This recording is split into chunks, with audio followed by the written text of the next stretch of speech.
అందరికీ నమస్తే. KCR is back. KCR నిజంగా ఆయన ఓడిపోయిన తర్వాత అప్పుడు కాలు ఇరిగినప్పుడు కూడా ఒక్కసారి తెలంగాణ భవన్కి వచ్చి నాకు ఐడియా ఉంది. అప్పుడు కాలు డ్యామేజ్ అయినప్పుడు కింద పడ్డప్పుడు ఇంకా తర్వాత కాంగ్రెస్ వాళ్ళలో ఎక్కువైపోయింది. కేసీఆర్ ఎప్పుడు వస్తాడు, కేసీఆర్ ఎప్పుడు వస్తాడు, కేసీఆర్ ఎప్పుడు వస్తాడని.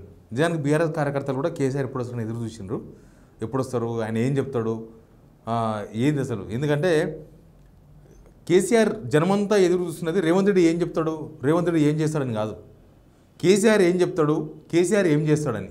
ఇదే డిఫరెన్స్. యాక్చువల్ కేసీఆర్ ముఖ్యమంత్రి ఉన్నప్పుడు కేసీఆర్ ఏం చేస్తాడు, కేసీఆర్ ఏం చెప్తాడని ఎదురు చూసిండ్రు. ఇప్పుడు రేవంత్ రెడ్డి ముఖ్యమంత్రి అయిన తర్వాత కూడా కేసీఆర్ ఏం చేస్తాడు, కేసీఆర్ ఏం చెప్తాడు, కేసీఆర్ ఎప్పుడు బయటకు వస్తాడు.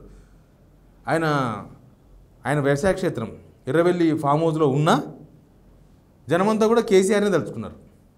కేసీఆర్ అన్న రావాలి, మీరు ఈ దుర్మార్గాలను అరికట్టాలి, మాకు రైతు బంధు వస్తలేదు, కేసీఆర్ ఉంటే కరెక్ట్ వస్తుండే, మాకు అది లేదు, కేసీఆర్ ఉంటే ఇస్తుండే, కేసీఆర్ ఇచ్చిన పెన్షనే మాకు వస్తుంది 2,000 రూపాయలు, 4,000 రూపాయలు వస్తలేదు, కొత్త పెన్షన్ వస్తలేదు.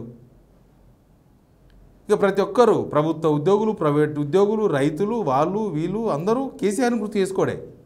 రేవంత్ రెడ్డి ముఖ్యమంత్రి కూడా గుర్తు చేసుకుంటలేరు. ఈ పొజిషన్లో కేసీఆర్ ఇస్ బ్యాక్. కేసీఆర్ వచ్చిండు. ఏమేం జరిగిందో మీకు చెప్తా ఈరోజు. దానికన్నా ముందు మీకు రిక్వెస్ట్ చేస్తున్నా, ఈ వార్త పూర్తిగా చూడండి, ప్లస్ లైక్ చేయండి, సబ్స్క్రైబ్ చేయండి, షేర్ చేయడం మాత్రం మర్చిపోవద్దు. షేర్ చేయండి, మీ గ్రూపుల్లో షేర్ చేయండి. కేసీఆర్ ఏం చెప్పిండో మీకు ఈ వార్త ద్వారా నేను చెప్పబోతున్నా. ముందు ఎర్రవల్లి ఫామ్ హౌస్ నుంచి బయలుదేరి ఆయన పాస్పోర్ట్ ఆఫీస్, సికింద్రాబాద్ పాస్పోర్ట్ ఆఫీస్కి పోయిండు. ఆయన భార్య శోభతో కలిసిపోయిండు. మీకు వీడియో కూడా చూపిస్తాను నేను మీకు. ఎందుకు పోయిండంటే డిప్లొమాటిక్ పాస్పోర్ట్ నుంచి రెగ్యులర్ పాస్పోర్ట్కి మార్చుకొని పోయిండు. డిప్లొమాటిక్ పాస్పోర్ట్ ఏంటంటే ముఖ్యమంత్రికి ఉన్నప్పుడు వివిఐపికి ఉండే అన్ని ఫార్మాలిటీస్ లేకపోతే ప్రోటోకాల్స్ అన్నీ ఉంటాయి. అంటే వీసా విషయంలో కానీ లేకపోతే ఎగ్జామ్షన్స్, ఇవన్నీ కస్టమ్స్ క్లియరెన్స్ కానీ ఇట్లాంటి కొన్ని ఎగ్జామ్షన్స్ ఉంటాయి. ఆ ఎగ్జామ్షన్స్ దానికి ఉంటాయి, రెగ్యులర్ పాస్పోర్ట్కి ఉండదు. ఆయన ఇప్పుడు ముఖ్యమంత్రి కాదు కాబట్టి ఆయన రెగ్యులర్ పాస్పోర్టు తీసుకున్నాడు. ఇక దీని మీద విమర్శలు కూడా వచ్చేసినాయి. ఆల్రెడీ కాంగ్రెస్ సోషల్ మీడియా వాళ్ళు స్టార్ట్ చేసేసిండ్రు. ఏమని, ఇక పాస్పోర్ట్ చేంజ్ చేసుకున్నాడు, అయిపోయింది, ఇంకా ఆయన అమెరికా పోతున్నాడు, సింగపూర్ పోతున్నాడు, అటే ఉంటాడు, ఇంకా రాడని ఆయన ఇంకా మీటింగ్లో ఏం చెప్పముందే ఇది స్టార్ట్ అయింది. కాంగ్రెస్ సోషల్ మీడియా వాళ్ళు మొత్తం ఇదే రచ్చ. కాంగ్రెస్ సోషల్ మీడియానే కాదు, కాంగ్రెస్ ఫ్లేవర్ మీడియా కూడా. కాంగ్రెస్ ఫ్లేవర్ మీడియాలు మధ్యాహ్నం కూడా పేపర్లు ఇస్తాయి, వాళ్ళు అప్పుడే స్టార్ట్ చేసిండ్రు. సింగపూర్ పోతా అంట, అమెరికా పోతా అంట. అంటే ఆయన పోతే రేవంత్ రెడ్డి సేఫ్ అనే వాళ్ళ ఉద్దేశం ఏమో బహుశా. కేసీఆర్ ఉంటే నూకుతాడని వీళ్ళకి భయమేమో బహుశా. ఈ రెండు ఉండొచ్చు ఏమన్నా. లేకపోతే రాని పోని ఏమవుతుంది, పోదు. అమెరికాకు పోతే పోతారు, చాలామంది పోతుంటారు. వాళ్ళ మనవడు అమెరికాలో ఉన్నాడు, వాళ్ళ మనవడో మళ్ళీ అక్కడ గ్రాడ్యుయేషన్ చదవబోతున్నారు, యూకేలో ఉన్నారు వాళ్ళ చుట్టాలు. ఎవరైనా ఎక్కడైనా పోవచ్చు. రేవంత్ రెడ్డి పోతలేడు, అందరూ ఆయన ప్రతిపక్షం కూడా చాలాసార్లు పోయాడు. సరే, ఎనీవే చూద్దాం అది పోయినప్పుడు. వీళ్ళు విమర్శల వరకు నేను చెప్తున్నా. అక్కడి నుంచి డైరెక్ట్గా బయలుదేరిండు. వాళ్ళ ఇల్లు ఉంటుంది కదా, పాత ఇల్లు, నంది నగర్ అంటారు దాన్ని. నందినగర్ పోయిండు. నందినగర్లో వాళ్ళ భార్యతో కలిసిపోయిండు. అక్కడనే లంచ్ చేసిండు. అక్కడి నుంచి తెలంగాణ భవన్కి వచ్చిండు. ఇంకా తెలంగాణ భవన్లో రచ్చ చూడాలి. ముఖ్యమంత్రి ఉన్నప్పుడు నిజానికి కార్యకర్తలు రానియకపోవడం అంటే ప్రోటోకాల్స్, రకరకాల ఇష్యూస్. ఇప్పుడు రేవంత్ రెడ్డి దగ్గర చూస్తలేమా? రేవంత్ రెడ్డి అంతకుముందు ఉన్నట్టు ఇప్పుడు కలవలేము. ఇంకా కొన్ని హైటెక్లు కూడా ఉంటాయి. నాకు కేసీఆర్ కూడా తెలంగాణ భవన్కి వస్తే అంతకుముందు కార్యకర్తలు వచ్చినా గేట్ బయటనే ఉండేవాళ్ళు. ఎందుకు అంటే ప్రోటోకాల్ ఇష్యూ, ముఖ్యమంత్రి, సెక్యూరిటీ ఇవన్నీ ఉంటాయి, చాలా ఉంటాయి లొల్లులు. ఎప్పుడైనా అంతే, ఎవరికైనా అంతే. ఇక ఇప్పుడు ఆరోగ్యంగా ఉన్నాడు, స్టిక్ పట్టుకొని ఏం రాలేదు. మీరు మొన్న అన్నారు కదా, స్టిక్ పట్టుకొని ముందు పక్క నిలబడి చూడు, నువ్వు నిలబడి చూడు, తర్వాత నువ్వు మాట్లాడదు అని రేవంత్ రెడ్డి అన్నాడు కదా. రేవంత్ రెడ్డి కరెక్ట్గానే చెప్పిండు. ఎందుకంటే ఆయన స్టిక్ లేకుండా వచ్చాడు. స్టిక్ లేకుండా చాలా చక్కగా నడుచుకుంటూ వచ్చిండు. కార్యకర్తలు అందరూ మామూలు కాదు, సీఎం అని వాళ్ళందరినీ ఆగబట్టడం ఎవరితోనో కాలే, మళ్ళీ కేసీఆరే ఆగబట్టిండు. ఒకసారి ఆ వీడియో కూడా చూడండి.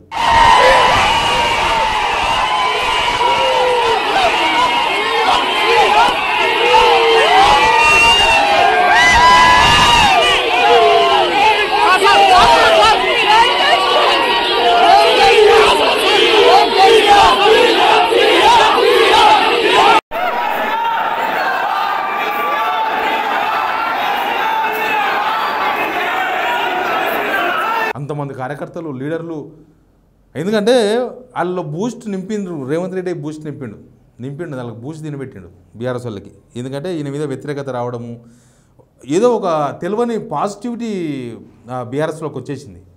ఇది మీరు ఏ జర్నలిస్ట్ అని అడగండి చెప్తారు, న్యూట్రల్ జర్నలిస్ట్ అనే కాదు, ఎవరైనా అడగని చెప్తారు. లాస్ట్కి రేవంత్ రెడ్డి వెనక తిరుగుతారని చెప్పండి, బీఆర్ఎస్కు బూస్ట్ వచ్చిందో లేదు వీళ్ళు చేసిన పనులకి. కాంగ్రెస్ వాళ్ళు ఫెయిల్యూర్స్ అవి.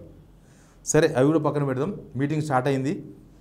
మీటింగ్లో అందరు ఉన్నారు, ఎమ్మెల్యేలు, మాజీ ఎమ్మెల్యేలు, ఎంపీలు, మాజీ ఎంపీలు, మాజీ మంత్రులు, ఎమ్మెల్సీలు, మాజీ ఎమ్మెల్సీలు, పార్టీ స్టేట్ కమిటీ, ఇక మార్కెట్ కమిటీ చైర్మన్లు, మాజీలు, డిస్ట్రిక్ట్ ప్రెసిడెంట్స్, వాళ్ళ పార్టీ బాడీ అంతా ఉన్నది. ఎనీవే ఒక 400 మంది ప్రజాప్రతినిధులు అంతా ఉన్నారు. వాళ్ళందరికీ లంచ్ అరేంజ్ చేసింది తెలంగాణ భవన్లో. తర్వాత మీటింగ్ స్టార్ట్ అయింది. మీటింగ్లో చాలా ఇంపార్టెంట్ కామెంట్ చేసింది కేసీఆర్, చాలా ఇంపార్టెంట్ కామెంట్స్. ఏం చెప్పిందంటే ఆయనకు పార్టీ ఎందుకు, అసలు టీఆర్ఎస్ ప్రస్థానం ఏంది, తెలంగాణ కోసం టీఆర్ఎస్ ఎట్లా పుట్టింది, అట్లాంటి చాలా విషయాలు చెప్పిండు. ఎప్పుడప్పుడు గుర్తు చేస్తూ ఉంటాడు. బహుశా ఆ గుర్తు చేయడంలో భాగంగా చేసి ఉండొచ్చు. మీటింగ్లో కేసీఆర్ చెప్పిన 4 అంశాలు చాలా ఇంపార్టెంట్ అంశాలు. 4 అంశాలు ఏంటంటే, ఒకటి ఎవరు ఊహించని విషయం చెప్పిండు.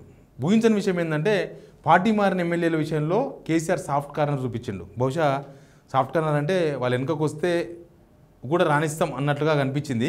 ఏంది ఆ కామెంట్ అంటే, ఇదంతా కూడా మనకి ఇన్నర్లో వీళ్ళు చెప్పిందే. దీనికి అఫీషియాలిటీ ఎంతవరకు ఉందనేది మళ్ళీ వాళ్ళు ప్రెస్ మీట్ పెట్టి చెప్తారేమో. ఏమన్నారంటే, వాళ్ళందరూ కూడా లోక్సభ ఎలక్షన్స్లో 0 సీట్లు వచ్చినాక బీఆర్ఎస్కి వచ్చిన తర్వాత మొత్తం పార్టీ పని అయిపోయింది. అవి ప్రతిపక్షాలు ఎట్లా అంటే వీళ్ళ ప్రత్యర్థులు ఎట్లా చేస్తారు, పార్టీ పని అయిపోయింది అని కాంగ్రెస్ వాళ్ళు చెప్పారు కదా. బీఆర్ఎస్ ఉండదు, ఇంకా ఊసుకపోయింది, మూసుకపోయింది, లోపల 100 ఫీట్లకు పోయింది, 1000 ఫీట్లకు పోయిందని చెప్పేసి అట్లా చెప్తారు. కానీ పార్టీలో ఉన్న వాళ్ళు కూడా ఇంకా పార్టీ పని అయిపోయింది అన్న ప్రచారం స్టార్ట్ చేసిండ్రు. దాంతోన ఈ 10 మంది ఎమ్మెల్యేలు నైరాశ్యంలోకి పోయి పార్టీ మారిందని. బహుశా దీని వెనుక నాకు ఒకటి అనిపిస్తుంది, బై ఎలక్షన్స్ పెట్టి రేవంత్ రెడ్డిని దెబ్బ కొట్టడం కన్నా ఈ 10 మంది వెనకకు తీసుకొని రేవంత్ రెడ్డి మెడల్ ఉంచొచ్చని డిసైడ్ అయినట్టున్నాడు. ఈ 10 మంది వెనకకు తీసుకుంటే రేవంత్ రెడ్డి ఫెయిల్యూర్ కనిపిస్తుంది. ప్రతి దానికి ఎలక్షన్ పోవని అవసరం లేదని బహుశా కేసీఆర్ కొంత డిఫరెంట్గా ఆలోచిస్తారు పాలిటిక్స్లో. బహుశా అట్లా ఆలోచన చేసిండేమో అనిపిస్తుంది. ఆ 10 మంది ఎమ్మెల్యేల విషయంలో అట్లా మాట్లాడిండ్రు. తర్వాత నెక్స్ట్ దాని కంటిన్యూగా ఒక మాట అన్నాడు, మళ్ళీ 100% బై ఎలక్షన్స్ వస్తాయి, మీరు రెడీగా ఉండండి, సుప్రీంకోర్టు ఖచ్చితంగా వీళ్ళని డిస్క్వాలిఫై చేయబోతుంది అని. బహుశా ఈ 10 మంది ఎమ్మెల్యేల మీద ఫుల్ ప్రెషర్ బిల్డప్ చేయడానికి కామెంట్ చేసి ఉండొచ్చు. ఎందుకంటే ఇంకా బై ఎలక్షన్ వస్తుంది బిడ్డ, కాసుకో, మీరు వెనుకకు వస్తే బచావ్ అవుతారు, లేకపోతే మీ పని ఖతం అవుతుందని. ఈ 10 మంది కనుక వెనుకకు వస్తే రేవంత్ రెడ్డికి కుక్కసావే.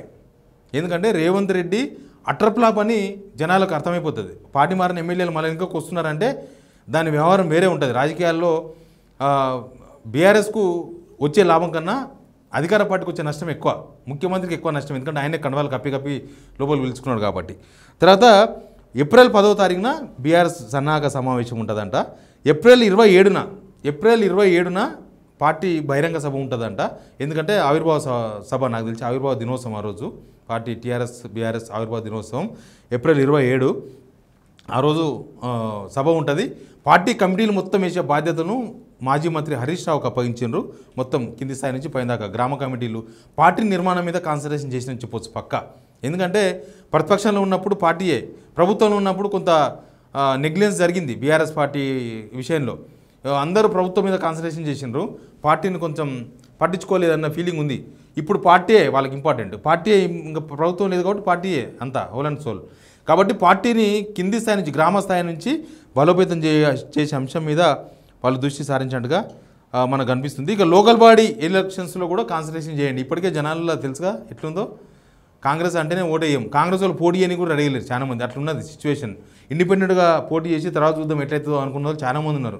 కాబట్టి బీఆర్ఎస్ వాళ్ళు కాన్సన్ట్రేషన్ చేయాలి, కాన్సన్ట్రేషన్ చేద్దామని దానిలో ఉన్నారు. ఇక ఏడాది పొడవునా సిల్వర్ జూబ్లీ వేడుకలు జరుపుతారంట. ఆ విషయాలు కూడా లోపల చెప్పేసిండ్రు. దీంతోపాటు రేవంత్ రెడ్డి గురించి చాలా ఇంట్రెస్టింగ్ కామెంట్ చేసిండ్రు. రేవంత్ రెడ్డి పేరు తీయాలి, ఇక్కడ కూడా రేవంత్ రెడ్డి అనే పేరే తీయాలి, పేరు తీయకుండా మాట్లాడిండు. ఈ సీఎం ఇంతలా ప్రజల్లో వ్యతిరేకత ఇంత తొందరగా వస్తుందని అనుకోలేదు, నేను సంవత్సరం టైం ఇచ్చినా చూద్దాం వీళ్ళ పరిపాలన ఎట్లా ఉంటుందో, అంతో ఇంతో చేస్తారేమని. కానీ వీళ్ళు మాత్రం ఏం చేయలేకపోయినరు. బీఆర్ఎస్ గవర్నమెంట్ ఉన్నప్పుడు నెలకు 18,000 కోట్ల రూపాయల ఇన్కమ్ వచ్చింది. ఇప్పుడు తగ్గుకుంటూ పోతుంది, 10,000 కోట్లు 8,000 కోట్లకు పోతుంది. అప్పుడు ఇదే అధికారులు ఉన్నారు, ఇప్పుడు ఇదే అధికారులు ఉన్నారు, వీళ్ళకి పని చేయించుకోవడం చేతనైతే లేదన్నాడు కేసీఆర్. వీళ్ళకి పని చేయించడం చేతనైతే లేదు. చాలా ఇంపార్టెంట్ కామెంట్ చేసిండు. మళ్ళీ అధికారం బీఆర్ఎస్దే వస్తుంది, మీరంతా ఎమ్మెల్యేలు అవుతారు, మీరంతా జనాల్లో ఉండండి, జనాల కోసం కొట్లాడండి, భవిష్యత్తు మీదే, కష్టపడి పనిచేయండి అని చెప్పిండ్రు. ఫైనల్గా పాస్పోర్ట్ ఆఫీస్కి పోయినందుకు కాంగ్రెస్ వాళ్ళు మాత్రం చెప్పినాక ఇంతకుముందే యాంటీ ప్రచారం స్టార్ట్ చేసిండ్రు, ఆయన వెళ్ళిపోతాడని. ఇప్పుడు ఆయనతో వచ్చిండు, వెళ్ళిపోతాడో లేదో తర్వాత విషయం. కానీ ప్రస్తుతం అయితే కేసీఆర్ ఆఫ్టర్ 1 year 15 months తర్వాత కేసీఆర్ ఇస్ బ్యాక్. ఇప్పుడు కేసీఆర్ని వీళ్ళు ఎట్లా ఫేస్ చేస్తారో చూడాలి. మొదలే మంత్రులు సహకరిస్తలేరు, నా సీటు గుంజుకుంటారని రేవంత్ రెడ్డి అంటున్నాడు, ఆఫీసర్లు సహకరిస్తలేరు, ఆఫీసర్ దొంగలని చెప్పేసి మాట్లాడుతున్నారు. ఈ టైంలో కేసీఆర్ ఎంట్రీ నెక్స్ట్ రాజకీయ రిటర్న్ తీసుకుంటున్నాం, చూద్దాం. Please subscribe signal TV.